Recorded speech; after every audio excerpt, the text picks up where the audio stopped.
Welcome to social post. నేను నిహాల్. ఈరోజు present market update ఏంటి, సెన్సెక్స్ ఎంతలో ఉంది, దీని గురించి మాట్లాడడానికి సర్టిఫైడ్ వెల్త్ మేనేజర్ రేవంత్ చల్మన్ గారు ఉన్నారు. ఒకసారి మన సార్తో మాట్లాడదాం. Hello sir, welcome to social post. Hello అండి. సార్, ఈరోజు మార్కెట్ ఎలా ఉంది సార్? సెన్సెక్స్ ఎంతలో ఉంది అండ్ ఇంకోటి ఏంటంటే గోల్డ్ ప్రైస్ ఎంతలో ఉంది? సో ఈ రోజు నిఫ్టీ కానీ సెన్సెక్స్ కానీ ఇవన్నీ కొంతవరకు పాజిటివ్ ర్యాలీని అయితే కంటిన్యూ చేసాయి. ఆల్మోస్ట్ 4 స్ట్రైట్ డేస్ కంటిన్యూస్గా మార్కెట్ పాజిటివ్గా క్లోజ్ చేయడానికి ట్రై చేసింది. గతంలో ఆల్మోస్ట్ ఒక 8 రోజులు దీనికంటే ముందు ఒక కన్సిక్యూటివ్ రెడ్ క్యాండిల్స్ పడ్డ తర్వాత లోవర్ లెవెల్స్ నుంచి వాల్యూ బయింగ్ జరుగుతుంది అన్నట్టుగా చెప్పొచ్చు. మార్కెట్ కింద పడటంతో అక్కడి నుంచి వాల్యుయేషన్ అంత ఫేర్ గా ఉన్నట్టుగా మార్కెట్ ప్లేయర్స్ కి అండ్ ఇన్స్టిట్యూషన్స్ కి అందరికీ అనిపించడంతో కొంతవరకు బయింగ్ అనేది బాగానే మార్కెట్ లో యాక్సలరేట్ అయింది. అండ్ దానికి తోడు మార్కెట్ లో పెద్ద ఎత్తున నెగిటివ్ న్యూస్ ట్రిగ్గర్ అయ్యేటువంటి పరిస్థితులు కూడా యాజ్ ఆఫ్ నౌ ఏం లేదు. మార్కెట్ ఏవైతే నెగిటివ్ ఆస్పెక్ట్స్ ఆల్రెడీ ఫ్యాక్టర్ చేయాల్సింది ఉందో అవన్నీ ఫ్యాక్టర్ చేసేసింది. కావాల్సిన న్యూస్లన్నీ కూడా ట్రంప్ రిలేటెడ్ అన్సర్టనిటీస్ అయి ఉండొచ్చు, అన్ని కూడా ఫ్యాక్టర్ అయిపోయాయి. అండ్ దాంతో పాటుగా మనకి రీసెంట్ గా వచ్చినటువంటి ఆర్బీఐ అవుట్కమ్ లో కూడా ఇంట్రెస్ట్ రేట్ కట్స్ ఎటువంటి లేనప్పటికీ ఎకానమీని బూస్ట్ చేసే విధంగా చాలా రిఫార్మ్స్ తీసుకునే ప్రయత్నం కూడా ఆర్బీఐ చేయడంతో మార్కెట్ చాలా పాజిటివ్ గా అప్సైడ్ మూమెంటమ్ ని మళ్ళీ పుంజుకోవడం అయితే మొదలుపెట్టింది. పర్టికులర్ గా బ్యాంకింగ్ అండ్ ఫైనాన్స్ సెగ్మెంట్స్ నుంచి కొంతవరకు పాజిటివ్ హోప్ కూడా కనిపిస్తుంది. మనకి Q2 రిజల్ట్స్ కూడా మార్కెట్ లో స్టార్ట్ అయ్యాయి. మొన్న వచ్చినటువంటి బజాజ్ ఫైనాన్స్ కి సంబంధించినటువంటి రిజల్ట్స్ మార్కెట్ లో కొత్త హోప్ ఇచ్చింది. దాదాపుగా 26% వరకు కూడా వాళ్ళది గ్రోత్ డెలివరీ చేయటము అండ్ దాదాపుగా 9 మిలియన్ లోన్స్ ఉన్నది కాస్త ఇప్పుడు 12 మిలియన్ లోన్స్ మనకి ఇయర్ ఆన్ ఇయర్ కంపారిజన్ లో Q2 year on year comparison లో చేసినట్లయితే గ్రోత్ కూడా బాగానే కనపడుతుంది. సో గోయింగ్ ఫర్దర్ ఇక్కడ ఎన్బిఎఫ్సిస్ లో కూడా కొంత స్ట్రాంగ్ మూమెంటం పికప్ అవ్వటం తోటి కన్సంప్షన్ సైకిల్ కూడా కొంతవరకు పాజిటివ్ గా ర్యాలీ ఏమన్నా అవుతుందా అన్న యాంటిసిపేషన్ కూడా మార్కెట్ లో ఉంది. సహజంగా లోన్స్ అంటూ తీసుకుంటే ఏం చేస్తారు, మళ్ళీ వాటిని తీసుకొచ్చి కార్లు కొనటము, ఇల్లులు కొనటము, ఇటువంటి వాటిల్లో మళ్ళీ రీఇన్వెస్ట్ చేయాల్సింది, మరో దారి లేదు. సో మళ్ళీ అటువైపుగా మళ్ళీ ఇన్వెస్ట్మెంట్ ఫ్లోస్ వస్తాయన్న ఒక యాంటిసిపేషన్. డెఫినెట్ గా ఈ లోన్ బుక్స్ గ్రోత్ ఏదైతే ఉందో అవన్నీ కూడా గోయింగ్ ఫర్దర్ మార్కెట్ ని అప్ సైడ్ పుష్ చేయడానికే, అటు ఆటో సెగ్మెంట్ కానీ రియాలిటీ సెగ్మెంట్ ని కానీ వీటిని అప్ సైడ్ పుష్ చేయడానికి స్కోప్ ఎక్కువగా కనపడుతుంది. అండ్ పర్టికులర్ గా ఈ రోజు మనకి oil and gas related stocks కొంతవరకు అప్ సైడ్ మూమెంటం ని తీసుకున్నాయి. దానికి గల కారణం గ్లోబల్ గా తగ్గుతున్నటువంటి క్రూడ్ ఆయిల్ ప్రైసెస్ వల్ల ఇవి కొంత ప్రాఫిటబుల్ అవుతాయన్న యాంటిసిపేషన్ తోటి కొంత అవి కూడా పాజిటివ్ ట్రిగ్గర్ నుంచి తీసుకునే అవకాశం కనిపించింది. ఈరోజు తీసుకున్నాయి కూడా. సార్, బ్యాంక్ సంబంధించి కొన్ని ఎగ్జాంపుల్ చెప్తే యాక్సిస్ బ్యాంక్ అని అవి ఎందుకు 1-2% డ్రాప్ డౌన్ అయింది అంటారు? సో బేసిక్ గా వాటికి సంబంధించి ప్రైవేట్ అంటే బిగ్ లెండర్స్ కి సంబంధించినటువంటి ఎక్స్పెక్టేషన్స్ ఒక రకంగా ఉంటాయి, ఎన్బిఎఫ్సిస్ కి సంబంధించినటువంటి ఎక్స్పెక్టేషన్స్ ఒక రకంగా ఉంటాయి. టాటా గ్రూప్స్ కూడా కొంచెం 1-2% డౌన్ అయిన పరిస్థితి మనం చూస్తాం. బేసిక్ గా టాటా గ్రూప్ స్టాక్స్ అన్ని కూడా ఈ సంవత్సరంలో బాగానే హిట్ తీసుకున్నాయి. అంటే గతంలో ఎప్పుడు లేనంత ర్యాలీని చూడటం వల్ల మనం ప్రాఫిట్ బుకింగ్ గా పరిగణించాలి, కానీ అక్కడ గ్రూప్ పరంగా ఏదైనా సమస్యలు ఉన్నాయన్న యాంటిసిపేషన్ మనం ఏం పెట్టుకోకూడదు. Tata group is very fundamentally strong company and very strong leadership ఉన్నటువంటి కంపెనీ. ఎక్కడ టాటా మోటార్స్ మనకి కోవిడ్ టైంలో 70 రూపాయలు ఉన్నది కాస్త మనకి 1000 రూపాయలు దాటిపోయింది. ఇప్పటికీ కూడా స్టిల్ మనకి ఇంటూ 10x లోనే ఉంది. దాదాపుగా మనకు 600-700 రూపాయలు ట్రేడ్ అవుతుంది అంటే ఇంకా 10x ప్రాఫిట్స్ లోనే ఉంది. గత 5 సంవత్సరాల్లో జరిగినటువంటి ర్యాలీ సహజంగా ఆ స్థాయి ర్యాలీ మార్కెట్ లో వచ్చినప్పుడు ప్రాఫిట్ బుకింగ్ ట్రిగ్గర్ అవడం అనేది మోస్ట్ కామన్ ఎలిమెంట్. బేసిక్ గా మనకి ఏదైనా ఒక స్టాక్ పరిగెడుతుంది అని అంటే దాని సేల్స్ ఎంత గ్రో అయ్యన్నది కూడా మనం ఎక్స్పెక్ట్ చేయాలి. అంటే కొద్ది కంపేర్ చేసి చూడాలి.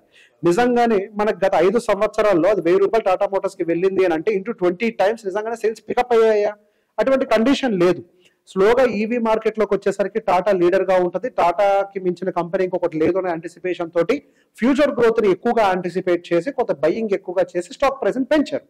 అక్కడి నుంచి పెంచిన తర్వాత సహజంగానే బిగ్ ప్లేయర్స్ ప్రాఫిట్ బుకింగ్ చేస్తారు. బిగ్ ప్లేయర్స్ ప్రాఫిట్ బుకింగ్ చేశారు. మళ్ళీ ప్రైస్ ఫైండింగ్ పద్ధతిలో అది మళ్ళీ కిందకి వచ్చి దాని యొక్క ఒరిజినల్ ప్రైస్ ఐడెంటిఫై చేసే ప్రయత్నం చేసింది. మళ్ళీ తర్వాత రీసెంట్ గా మనకి జిఎస్టీ రిఫార్మ్స్ వచ్చిన తర్వాత మిగతా అన్ని కూడా ర్యాలీ అయినాయి, కానీ టాటా మోటార్స్ కి సంబంధించినటువంటి రికవరీ పెద్దగా లేదు. సో బేసిక్ ఆల్రెడీ అది ఏదైతే ప్రైస్ పెరిగిందో ఒక రకంగా చాలా పెద్ద ఈవెంట్స్ ను కూడా ఆల్రెడీ ఫ్యాక్టర్ చేసేసింది. అంటే జిఎస్టీ లాంటి కొన్ని మేజర్ ఈవెంట్స్ కూడా ఆల్రెడీ అందులో ఫ్యాక్టర్ చేసి పెట్టేసుకుంది. అంటే ఆ ప్రైస్ అనేది అంత ఓవర్ వాల్యూడ్ అవ్వటం వల్ల మనకి టాటా రిలేటెడ్ గ్రూప్ స్టాక్స్ అన్ని కూడా యూటెక్, టాటా స్టీల్, ఎనీ కంపెనీ అన్ని కూడా రీసెంట్ ర్యాలీస్ లో బాగా పార్టిసిపేట్ చేశాయి. ఆ తర్వాత వస్తున్నటువంటి ప్రాఫిట్ బుకింగ్ లో భాగం కింద మాత్రమే చూడాలి. And of course steel related కూడా కొంతవరకు ట్రంప్ టారిఫ్ కొద్ది వరకు ఫ్లాట్ టారిఫ్ వేస్తాడన్న మాట ఇవన్నీ కూడా ఉన్నాయి కాబట్టి కొంత డైరెక్ట్ హిట్ కూడా తీసుకుంటుందేమో, కానీ అంతకు మించి పెద్ద ఎత్తున టాటా గ్రూప్ సైడ్ ప్రాబ్లం ఏం లేదు. అంతే మనకి ప్రైవేట్ బ్యాంక్ వర్సెస్ ఎన్బిఎఫ్సిని మనం కంపేర్ చేసుకున్నప్పుడు సహజంగా ఎప్పుడైనా సరే ఫస్ట్ మనకి మూమెంటం అనేది ఎన్బిఎఫ్సి సైడ్ నుంచి కనపడుతుంది. ఇప్పుడు మీకు డబ్బులు మిగులుతున్నాయి అని అంటే వెళ్ళి ఒక మొబైల్ ఫోన్ లేకపోతే ఒక బైకో కొంటారు. సహజంగా మీరు అక్కడికి వెళ్ళినప్పుడు ఫస్ట్ లైన్ లో నుంచునేది ఎన్బిఎఫ్సి, బిగ్ సైజ్ బ్యాంక్స్ కంటే కూడా. అంటే ఒక బజాజ్ ఫైనాన్స్, బజాజ్ ఫిన్సర్, ఇట్లాంటి ఐడిఎఫ్సి సంబంధించిన కన్స్యూమర్ లోన్స్ వాళ్ళు ఫస్ట్ ప్లేస్ లో నుంచి ఉంటారు. సహజంగా అక్కడ కొంతవరకు వాళ్ళ లోన్ బుక్స్ కూడా గ్రో అవడంతో మంచి మూమెంటం అందుకున్నాయి. యాక్చువల్గా మొన్న వచ్చినటువంటి ఆర్బీఐ రీసెంట్ రిఫార్మ్స్ లో లార్జ్ బ్యాంక్స్ ఎక్కువగా అడ్వాంటేజ్ చేసే విధంగా రిఫార్మ్స్ కూడా తీసుకొని వచ్చారు. కానీ అది ఫ్యాక్టర్ అవ్వడానికి కొంత సమయం పడుతుంది.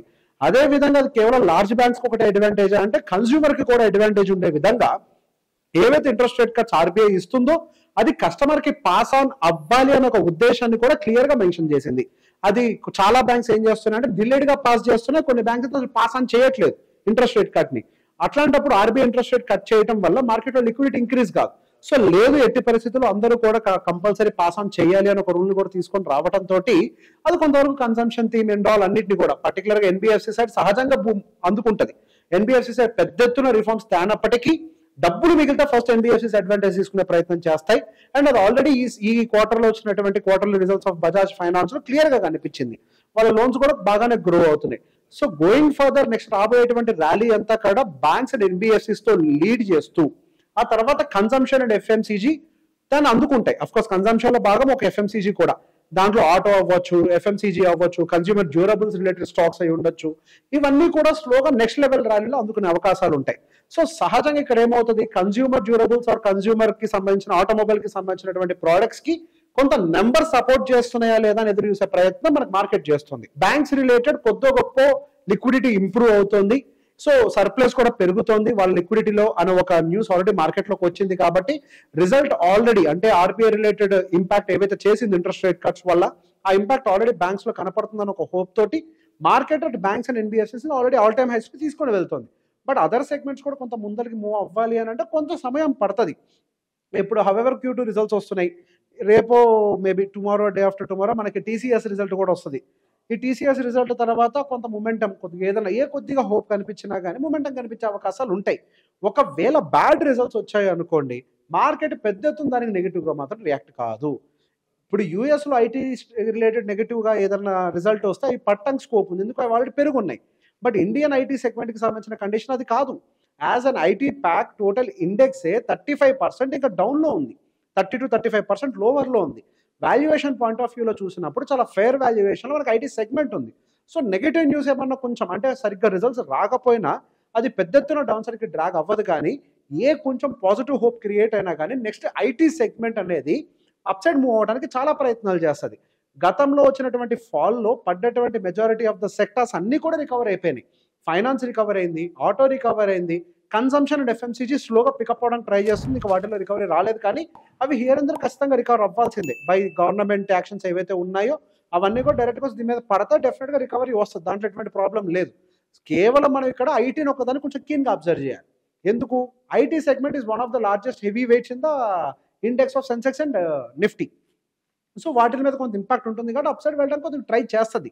సార్ ఇప్పుడు నెక్స్ట్ మన గోల్డ్ విషయానికి వచ్చే, గోల్డ్లో 120 దగ్గర మనం టచ్ అయిన సిచ్యువేషన్స్ మనం చూస్తున్నాం. ఇది ఇంకా గ్రాడ్యువల్గా పెరిగి 150 దాకా వెళ్ళే ఛాన్సెస్ ఉందా? ఇప్పుడు ప్రెజెంట్ మనం చూసుకుంటే 120 దాకా ఉంది, దీనిపైన మీ ఒపీనియన్ ఏంటి సార్? సో బేసిక్గా గోల్డ్కి సంబంధించి it is very clear, BRICS nations చేస్తున్నటువంటి బయింగ్, బ్రిక్ కరెన్సీని తీసుకొచ్చే విధంగా అన్ని రకాల ప్రయత్నాలు గట్టిగానే జరుగుతున్నాయి.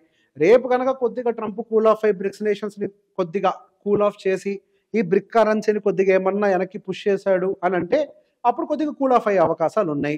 రెండు, ఇప్పుడు ఏదైతే బ్రిక్ కరెన్సీ రాబోతుందో అది కంప్లీట్గా gold backed currency. Gold backed currency అంటే వాళ్ళు ఏదైతే కరెన్సీని ముద్రిస్తున్నారో దానికి తగ్గినంత గోల్డ్ వీళ్ళ దగ్గర ఉండాలి. సో ఆ కరెన్సీకి కావాల్సినటువంటి గోల్డ్ బ్యాకింగ్ని పెంచుకుంటున్నారు. అదేవిధంగా సెంట్రల్ బ్యాంక్స్ అన్నీ కూడా పర్టికులర్గా ఇండియా కూడా డాలర్ రిజర్వ్స్ని మెయింటైన్ చేయకుండా అంటే ఫారెక్స్ రిజర్వ్స్ని మెయింటైన్ చేయడం కంటే కూడా గోల్డ్ రిజర్వ్స్ మీద ఎక్కువగా ఫోకస్ పెడుతుంది. ఈ రేంజ్లో టన్నులు కొద్ది బయ్యింగ్ అటు సెంట్రల్ బ్యాంక్స్ చేస్తూ ఉంటే డిమాండ్ అనేది అప్ సైడ్ పుల్లే ఆటోమేటిక్గా మన గోల్డ్ పైకి వెళ్తుంది. ఇక్కడ గోల్డ్తో కంపేర్ చేస్తే సిల్వర్కి ఎక్కువ అడ్వాంటేజ్ కూడా ఉండే అవకాశం ఉంది. రీసెంట్గా చూసినటువంటి ఒక ఆర్టికల్లో క్లియర్గా రాస్తుంది, మనకి సిల్వర్కి రిలేటెడ్ కొద్దిగా డిమాండ్ అనేది పెరుగుతోంది, సప్లై తగ్గుతోంది, డిమాండ్కి మ్యాచ్ అయ్యేటువంటి సప్లై లేదు. సో ఇట్లాంటిది సిచ్యువేషన్స్ క్రియేట్ అయినప్పుడు డెఫినెట్గా సిల్వర్ ఇంకా ఫాస్ట్గా పెరిగే అవకాశం ఉంది గోల్డ్ కంటే కూడా. ఎందుకు, ఇప్పుడు గోల్డ్ అనేది దేశ రాజకీయాల మీద ఆధారపడి ఉంటాయి, ప్రపంచంలో ఉన్నటువంటి రాజకీయాలు ఆ దేశ రాజకీయాల మీద ఆధారపడి ఉంటుంది. కానీ సిల్వర్కి సంబంధించి అది కాదు, అదొక రకంగా ఇండస్ట్రియల్ ప్రోడక్ట్. ఇండస్ట్రియల్ యూసేజ్ ఉన్నంత వరకు కూడా సిల్వర్ని వాడుతున్నంత వరకు కూడా సిల్వర్ యొక్క రేటు పైకి వెళ్ళడానికి అవకాశాలు ఉన్నాయి. ఇప్పుడు సిల్వర్ అనేది అన్ని చోట్ల వాడుతున్నారు, ఇవి బ్యాటరీస్లో వాడుతున్నారు, కార్స్లో వాడుతున్నారు, సిమ్ కార్డ్స్లో వాడుతున్నారు, సోలార్లో వాడుతున్నారు. వేర్ నాట్ ఎవ్రీవేర్, ప్రతి చోట ఎక్కడెక్కడైతే ఎలక్ట్రిసిటీ అనేది ఉంటుందో అక్కడ ప్రతి చోట సిల్వర్ అనేది వాడుతున్నారు. సో గోయింగ్ ఫర్దర్ మనకి సిల్వర్కి ఆ డిమాండ్ ఇంకా మరింతగా ఉండే అవకాశం ఉంది. కానీ గోల్డ్ విషయంలో అది ఇంకా 1,50,000కి వెళ్తుంది అన్నా కానీ నేను ఇన్వెస్ట్ చేయడానికి అయితే రెడీగా లేను. బేసిక్గా చెప్పాను కదా, any given point of time gold యొక్క బయ్యింగ్ కనుక ఆపేస్తే రిజర్వ్ బ్యాంక్స్ ఏవైనా కానీ సెంట్రల్ బ్యాంక్స్, గోల్డ్ మూమెంటం ఇంకా రాదు. రాకపోగా మనకు కొద్ది కింద పడటానికి అవకాశాలు ఎక్కువ ఉన్నాయి. అండ్ దాంతో పాటుగా మనకి ట్రంప్ ఏమో బిట్కాయిన్ రిజర్వ్స్ని పెంచుతానని చెప్తున్నాడు. బిట్కాయిన్ రిజర్వ్స్ పెంచడానికి వాళ్ళ దగ్గర డబ్బులు లేవు. డబ్బులు లిక్విడేట్ చేయడం కోసం వాళ్ళ దగ్గర ఉన్నటువంటి 8,000 టన్నుల నుంచి కొంత గోల్డ్ నమ్మాలి.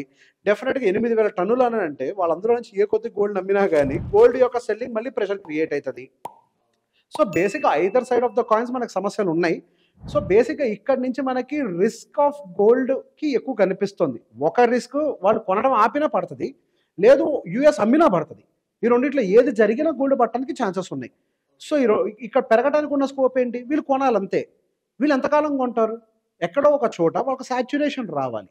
ఆ సాచ్యురేషన్ ఎప్పుడు వస్తుందో తెలియదు.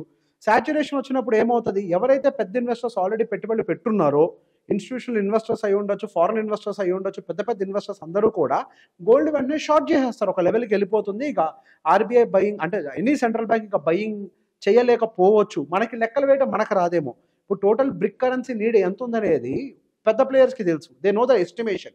సో అంత తగ్గ గోల్డ్ ఆల్రెడీ కొన్నారా లేదా, ఇంకెంత కొనాల్సి ఉంటుంది, ఇంకెంత కొంటే ఎంత పెరుగుద్ది గోల్డ్ అని వాళ్ళ దగ్గర లెక్క ఉంటుంది.